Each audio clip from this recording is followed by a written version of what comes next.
ini mudah-mudahan kita semuanya sehat walafiat, selalu dalam lindungan Allah Subhanahu wa taala. Baik anak-anak sekalian, pada hari ini kira-kira kamu sudah mengulangi materi yang sebelumnya? Sudah ya? Sudah. Jadi, hari ini materi kita mengurus jenazah, takziah dan ziarah kubur ya, yaitu pengurusan jenazah. Paham? Itu jenazah berarti orang yang telah meninggal dunia. Di sini, nah, kewajiban kita sebagai orang muslim yang pertama yaitu ada penyelenggaraan jenazah itu, ada mengkafani, ada menyolatkan ya, ada memandikan. Nah, di sini Ibu jelaskan yang pertama yaitu tentang pengurusan jenazah. Kematian adalah kepastian setiap yang hidup dipastikan akan mati. Nah, Islam menghormati manusia sejak manusia masih hidup hingga kematiannya. Jadi penghormatan itu diaplikasikan menjadi kewajiban bagi kaum muslimin untuk melakukan perawatan jenazah, meliputi yang pertama ya, kita sebelum ini ada memandikan, terus ada lagi apa? Ada mengapani, ada lagi apa? Iya, mengingatkan. Itu ada beberapa poin. Tapi sebelum itu ada beberapa poin yang harus kita lakukan di sini. Pertama misalnya jenazah ini meninggal nih ya, ada orang meninggal. Terus katanya di situ kan ini anggaplah orang meninggal ya, kita anggap orang meninggal. Terus katanya karena orang meninggal itu kan macam-macam tuh, ada yang kecelakaan, ada yang jadi kalau matanya masih melek, masih seperti melihat, tolong kita usap dengan tangan yang lembut, kita usapkan ini. Pertama katanya apa? Coba dibaca di belakang nak, kelihatan nggak? Nggak kelihatan, di depan kelihatan. Bisa tidak baca yang pertama kali? Itu pejamkan. Pejamkan matanya dan mohonkanlah ampun kepada Allah Subhanahu wa taala atas segala dosanya. Selanjutnya, apa nomor 2? Ya, tutupkanlah seluruh badannya. Nah, artinya kalau setelah meninggal, kan ini jenazahnya misalnya tadi setelah dia meninggal, ya, ini ya setelah dia meninggal, terus semuanya ditutup sampai tidak terbuka auratnya, ditutup seperti itu. Bisa dipahami? Bisa. Nah, bisa. Jadi jenazahnya ini meja ini ditutup semuanya. Makanya kita siapkan kain panjang di rumah. Jangan kain baju-baju yang bagus aja, tapi ingat akan kematian di rumah. Kita kasih tahu orang tua kita untuk membeli persiapan seperti kain panjang, ada berapa helai gitu kain panjang. 1 losen kayak itu ya.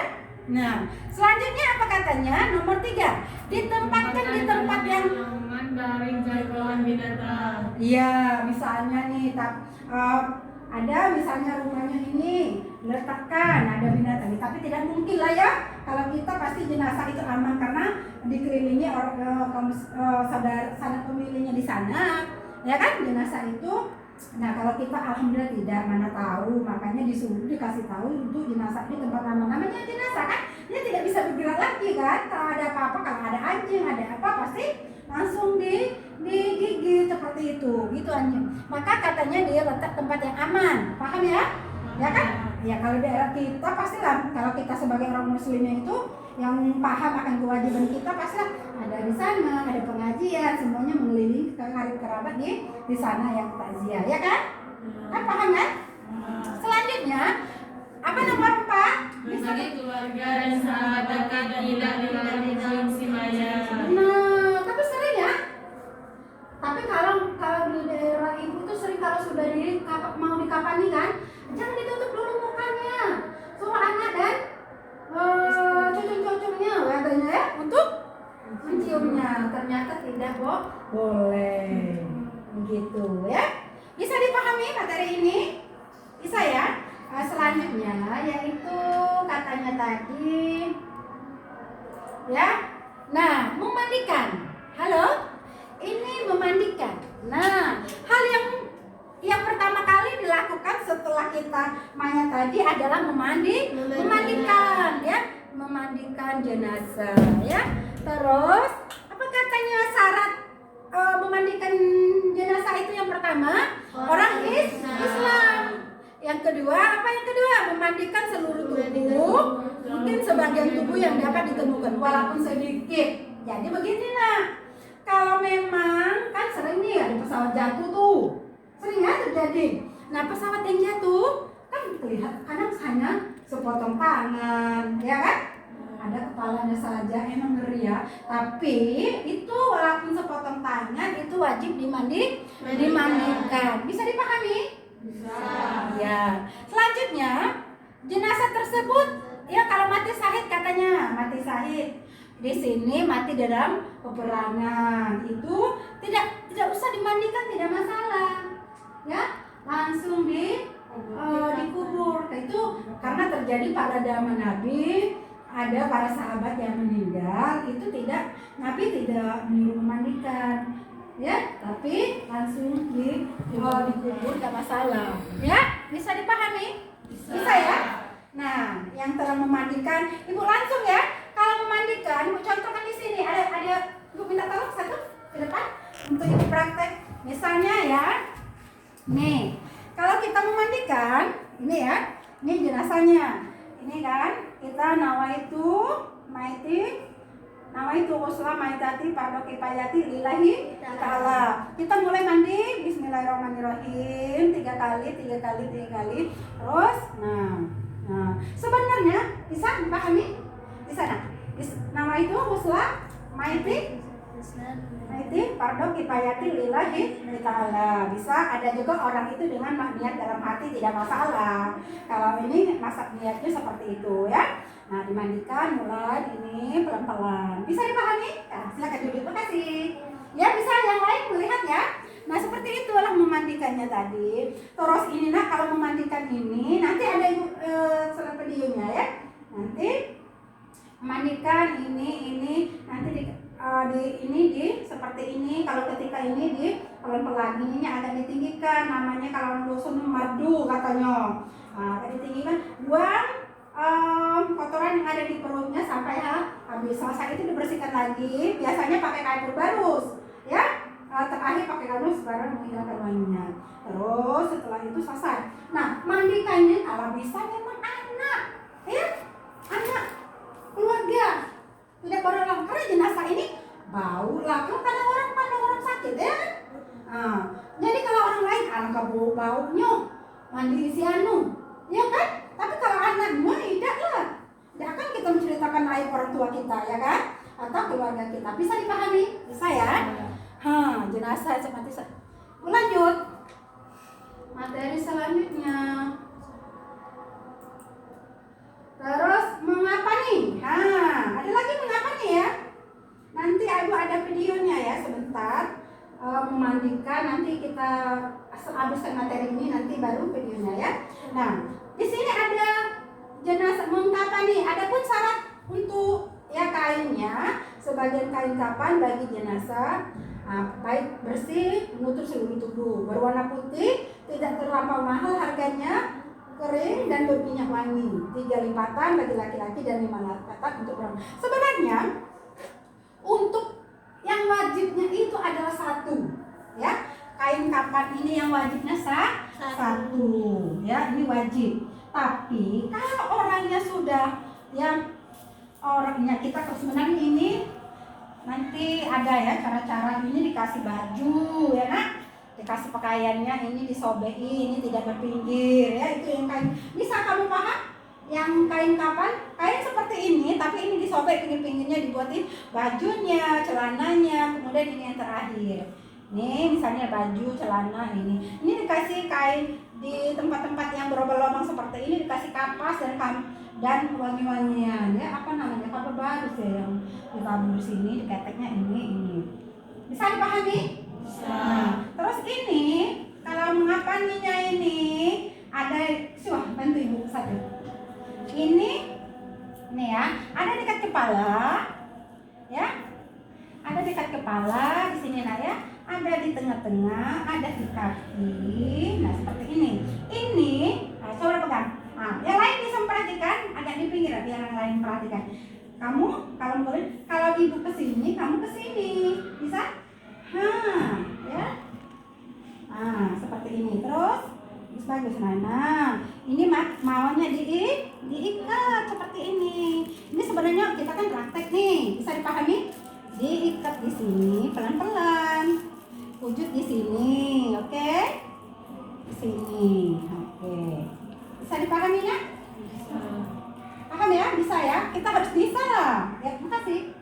Lanjut. Ibu selanjutnya ya. Tentang kapan nih saudara? Urutan yang dilakukan ketika mengapani jenazah. Nah, ini ya. Enggak kelihatan ya di belakang. Pertama katanya kain kapan dibentang sehelai demi sehelai yang sudah ditabur harum-harum ya. Terus dibuatkan dan dipersiapkan kapan pelengkap seperti baju ya. Ini dibuat baju, ini disobek, dibuat seperti baju, tapi tetap tidak berjahit ya. Nah ya, terus jenazah hendaknya diberi kapur barus yang sudah dihaluskan, kemudian jenazah diletakkan atas kain kapan yang sudah disiapkan seperti kita tadi ya, yang kita ini tadi. Terus tempelkan kapas pada hidung, pusar, dubur lubang-lubang yang lain. Paham? Paham ya? Terus selimuti kain kapan sebelah kanan yang paling atas, kemudian tunjukkan lebar sebelah kiri. Ini. Terus setelah itu diselimuti dengan kain kapan dan rapi. Paham? Paham. Oke. Nah, di sini ada cara sholat, ya. Ini sholatnya, tata cara sholat jenazah itu jenazah yang akan disolatkan diletakkan di depan menunjuk ke utara. Kalau jenazah laki-laki, imam berdiri sejajar arah pada kepala jenazah. Dengar, kalau dia laki. Kalau jenazah perempuan, maka imam berdiri sejajar dan pada lambung badan jenazah.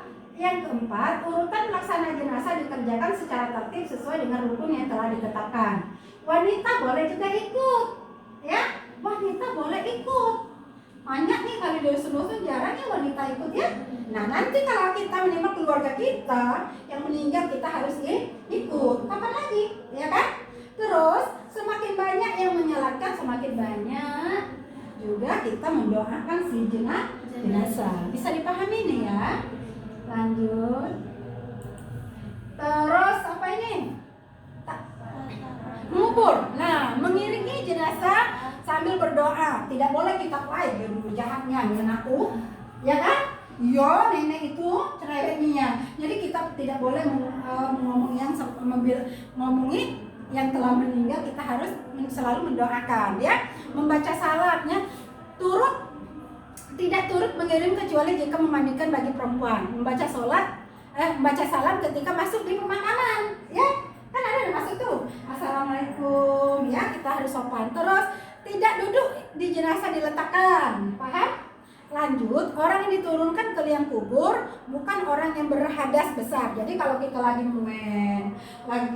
kalau laki-laki lagi mandi, lagi junub misalnya, junub kan, maka dia tidak boleh masuk ke dalam lembah itu.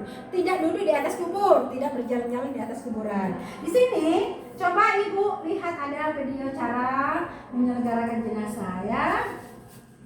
Di sini ada ya. Kamu tonton, lihat videonya sebentar, nanti bisa memahami. Ini kamu sekilas kamu nonton videonya nanti. Ada ini cara mengapa nih, kamu tonton ya.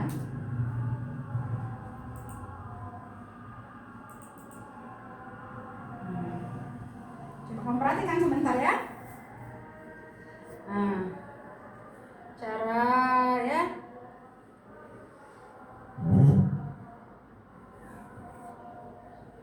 Nah, ini cara menghafal ya.